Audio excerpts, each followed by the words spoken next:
we take our first look at science education itself. We talk to a local science teacher to understand why language and words are an issue. Our expert science teacher has written a major dictionary, and he'll be telling us why words are so important. You're listening to The Science Show on Cambridge 105. In this section called Scientists at Work, we talk to people who, for some reason or another, find themselves working, researching or thinking about science in Cambridge, England. Here's a question. What colour is lime water? Here's another. What is measured in bars?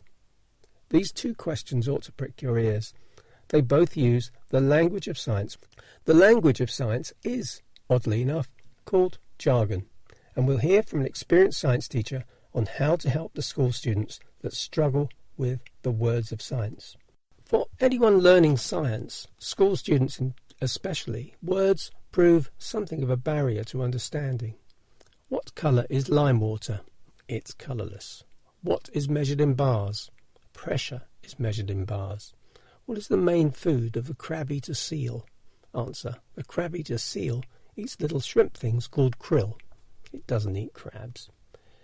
As you can hear, science has borrowed everyday words, like lime, and given it a new meaning.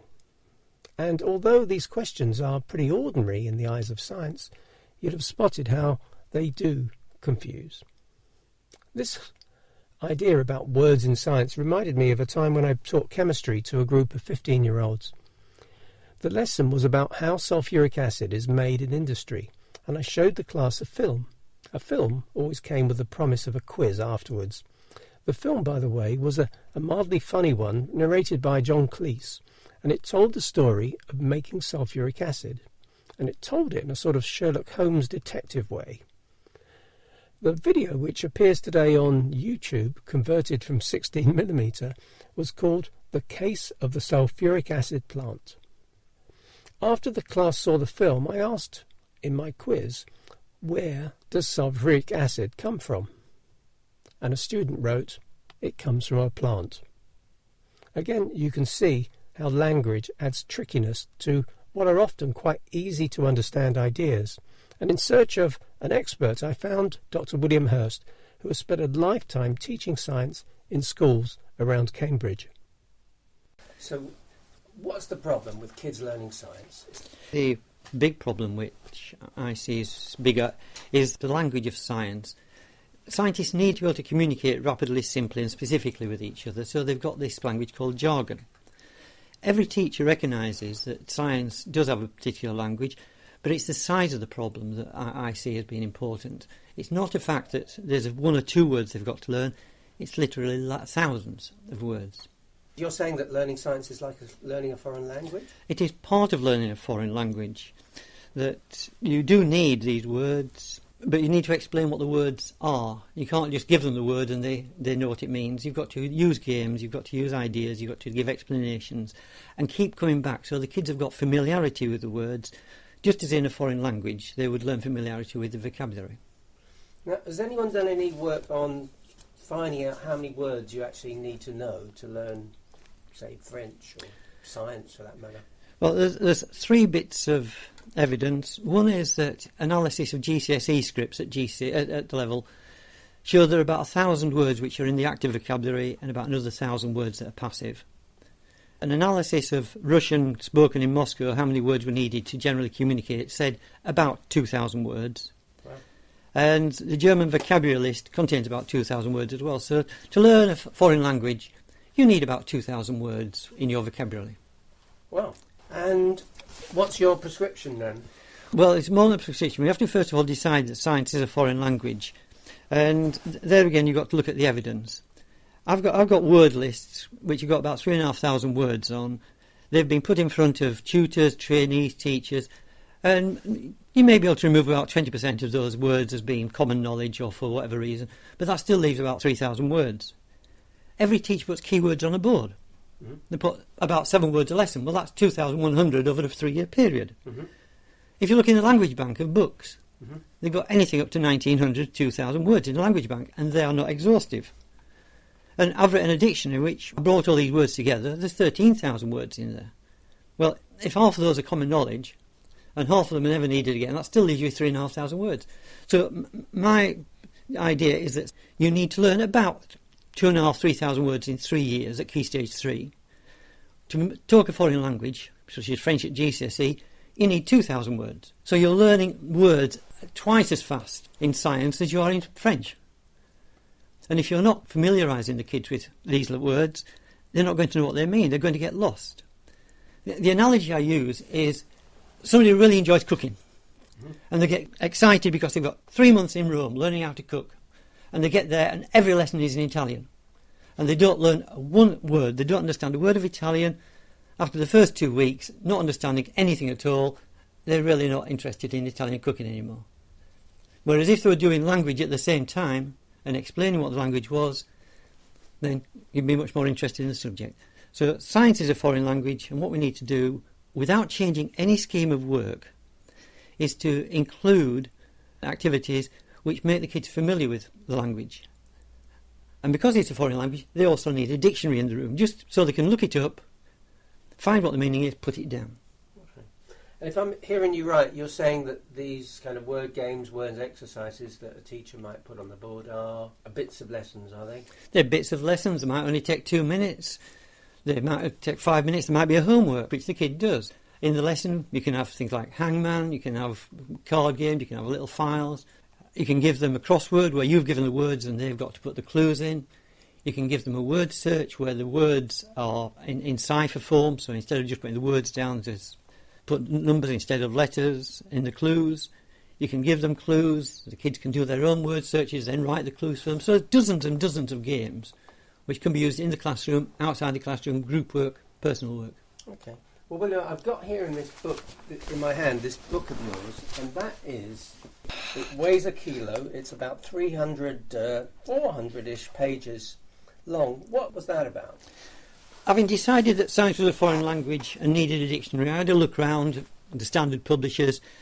I didn't like what I saw for use in a Key Stage 3 classroom. They were either too high level or they weren't easy to use. So I decided to write my own dictionary. Mm-hmm. So I went through all the Key Stage 3 and Key Stage 2 books I could find and went through them word by word, lifted all the words out. Some I discarded as being common knowledge or not of relevance, and put them all into a dictionary, because if they're in books, a kid is likely to come across it, and therefore it has to go into a dictionary. And so I've got a dictionary which was based on all the ideas at Key Stage 3. It has been used at Key Stage 4 and even at Key Stage 5. It's quite lucid. It's not sort of turgid dictionary stuff here. Well, I've been taught for lots of years, kids want a one-sentence answer. Uh-huh. So what I tried to do was to take what was written in another dictionary, maybe in a paragraph, cut out everything and what does it actually mean, and put it down into 6, 7, 8 words. The descriptions are straightforward. They're specific to Key Stage 3 because some words have got 18 different meanings, of which only one is relevant to Key Stage 3. It's actually very readable. They've got a clear description, they've got a clear font. It's a usable book. I think what you said was that knowing the jargon helps us economise on words. Yes, and be specific. If you're asked to flambe something, grill something, you know specifically what's going to be needed. Okay. Do you think that failing to learn the word is a failure to understand the idea?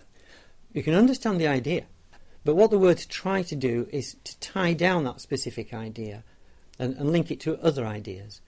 And therefore, within the word, you can have much more understanding of what's said.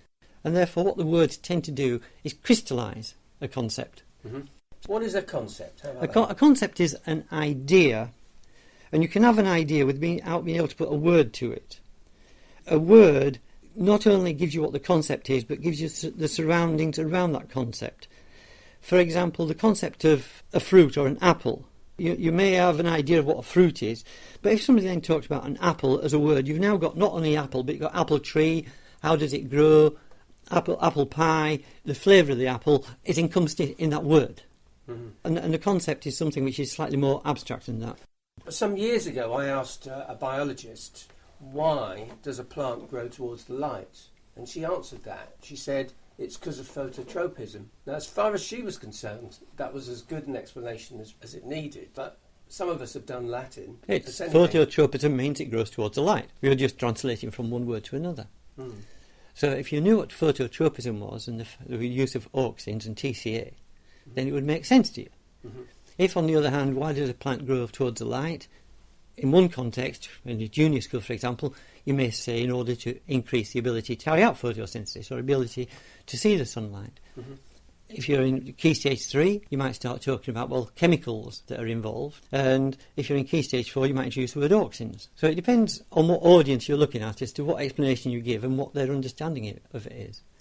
If they know what the words mean, phototropism, and then they know that phototropism entails the release of auxins and the response to plant hormones, it will make sense to them. But if they don't know what phototropism is, it won't make any sense at all. Okay. Can you, for my curiosity, what's the mechanism of it growing towards the light? You have grown. And the reason you've grown is a thing called growth hormone. If you've got growth hormone, you grow. And if you don't have growth hormone, you stop growing. Plants have got similar hormones. And one of these is produced at the tip of the plant, of the growing plant. It's destroyed by sunlight. And therefore, on the side which faces the sun, the growth hormone is broken down, it's stopped. And therefore that side doesn't grow. The other side has still got growth hormone, and therefore it continues to grow towards the light. When it's actually pointing towards the light, when you've now got a plant growing straight towards the light, the growth hormone on each side will be destroyed to the same extent. And therefore the growth on each side of the stem will be the same to each extent. There's a point that often comes up in science that we use everyday words in a different context. One of the additional problems is that and people are familiar with the word, but it has a different meaning in science. If you ask somebody to draw a table, out would come 4 legs and a top. If you ask a scientist to draw a table, out would come something where they can put data in. Everyday key, what you put in a door.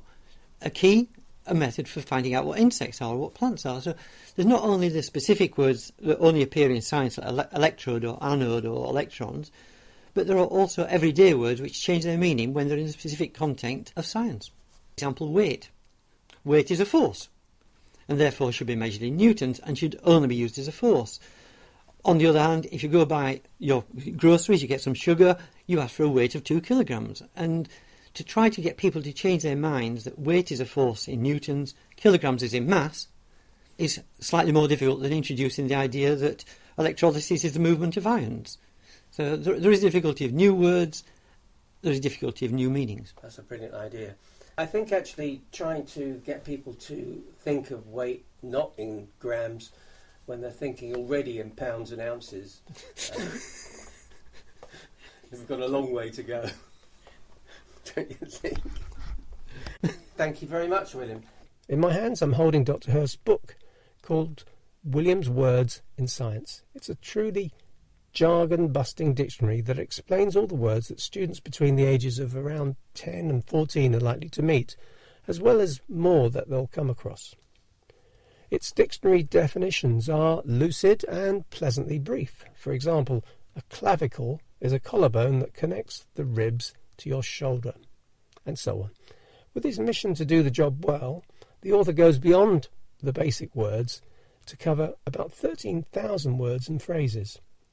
There are extras like stories of famous scientists and what they did, diagrams of the carbon cycle, which will be useful. There are detailed descriptions of key ideas like what is the pH scale and what is the rock cycle. There's lots here. Dr. Hurst's dictionary, called William's Words, runs to over 400 pages. I think it's a solid, wonderful reference book for students of this sort of age. And at £14 plus a £5 of a postage, it not only looks like, it feels like very good value. You can find out more at www.williamswords.co.uk. That's pretty much all for today's show. Scientists at Work is made by the Science Show team on Community Radio Cambridge 105. You can also find past episodes on the website www.cambridge105.fm. You can also subscribe to future podcasts with the iTunes Store. You can get in touch with us on the email science@cambridge105.fm or on Twitter @105science. Till next time, it's bye from the Science Show team of Roger Frost and... You're Nicola listening Terry. to The Science Show on Cambridge 105.